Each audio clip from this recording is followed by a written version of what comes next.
Towards the end of this video, I'm going to share with you how you can get a free 130-page book on becoming more strategic, focused, and competitive. The book takes you through an 8-step strategic planning process that helps you create and articulate your winning strategy, set goals using the OKR framework, and create a launch event and form weekly execution rhythms that keep everyone on track. You should also check out the free Miro board that makes it easy to manage planning workshops. And when you're ready to bring your strategy to life and manage your growth in software, you should also check out Zocri. Zocri makes managing your strategy, OKRs, culture, and people easy, improving productivity and focus whilst reducing your execution risk. Fine. So you've made it to step 4. Well done. This is probably the longest and most comprehensive of the steps because it's building on the idea of value, that specificity of the segment, niche, and customer you're going to serve, and potentially persona if you created the personas. And we're going out to our teams and not just living inside our management team bubble here as well. So the task at hand is to describe our winning aspiration to these teams, to give them clarity on the customer and the value that we're looking to bring and what we're looking to be best at, that field of play that we're looking to address better than our competitors. And we're not being afraid to look at our competitors when doing that work, of course. And we're asking everybody, what are the issues that we need to solve for and what are the opportunities that we will need to seize if we really do want to win this thing?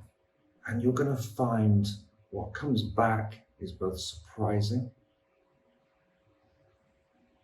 as well as you kind of knew it, but it's never been structured properly and it's never been brought together in a cohesive way at one time before. So the sources of these issues and opportunities that you're going to collect on post-it notes and documents and templates that we've provided are going to be along the lines of what KPIs do you really need to improve if we're going to serve that customer and deliver that winning aspiration?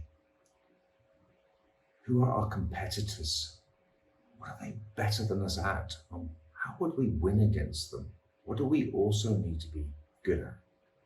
And these aren't just your direct competitors, they're your indirect ones. And that's obviously a really valuable exercise to do. For that value, your customer doesn't always just go to one of your competitor sets. They often go to something else. So considering that something else is really important. What can you learn from those competitors that you would do differently yourself?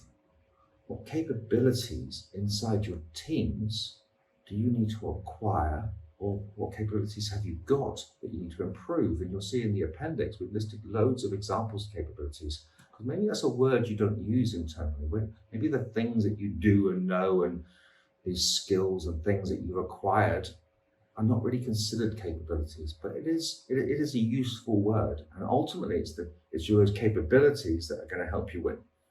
What are the processes that you use in different teams, whether it's a sales and marketing process, a customer service process, or an engineering process?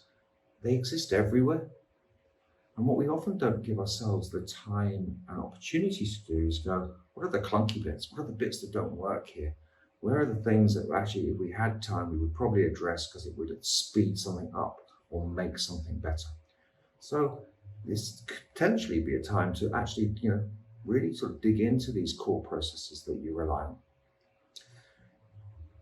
Lots of, with the changes that are going on around AI at the moment, a lot of these processes are also being revolutionized by things like AI. So AI is not just something you can develop and use internally, but you can buy tools.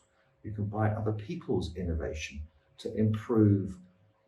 Probably most aspects of a business right now can be sped up or optimized by the use of AI. So maybe this is also the moment to consider what those things are and how we might be able to use that. And obviously, we make more money by selling more.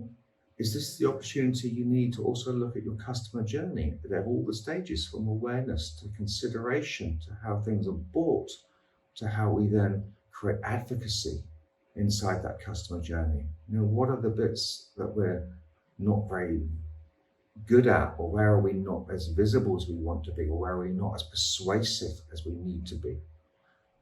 It's a really powerful exercise. Again, we don't do it as often as we should. But when we do, we always come up with very specific things that are going to really dial up performance across many aspects of our business. We should probably look at product and our service creation as well. Because we've understood the value, and I know you've done the exercise to maybe look at things like features and created some priorities around there. But where are those sources of advantage that are potentially impactful and actually defendable against competitors? And building on from the work that we did around culture and guiding principles, is this the time to also then invite teams to say, well, how would we want to behave? What are our weaknesses? What are we not doing well as a team? Are we living the sort of DNA of high performance in our team? What you're going to find is natural clustering of lots of data points that are going to range from big ideas to obvious fixes to original thinking. And they're going to find that they are thematic in how they come back. And so I would encourage you to find a medium to start clustering these things. So we obviously supply Miro templates. Miro is a good online collaboration tool, but it could easily be a big wall in your building, a battle room, a boardroom, a corner of the office where you can just start creating post-it notes and stick them to the wall, maybe color code them, draw lines, do whatever you need to do to try and make sense of all of this information that you're going to be gathering, because you're going to find it's foundational for the next exercise, which is creating a strategy. This is fun. This is as much fun as I have in business, because it's about problem solving. It's about creating a path and a roadmap and doing our job, which is to ensure that our businesses grow and are competitive. So enjoy it. Help your teams enjoy it too, because they don't often get asked about this stuff unless you're the exception. But when they are asked, it engages them. They start to believe in where you're going. They want to see their ideas at least considered.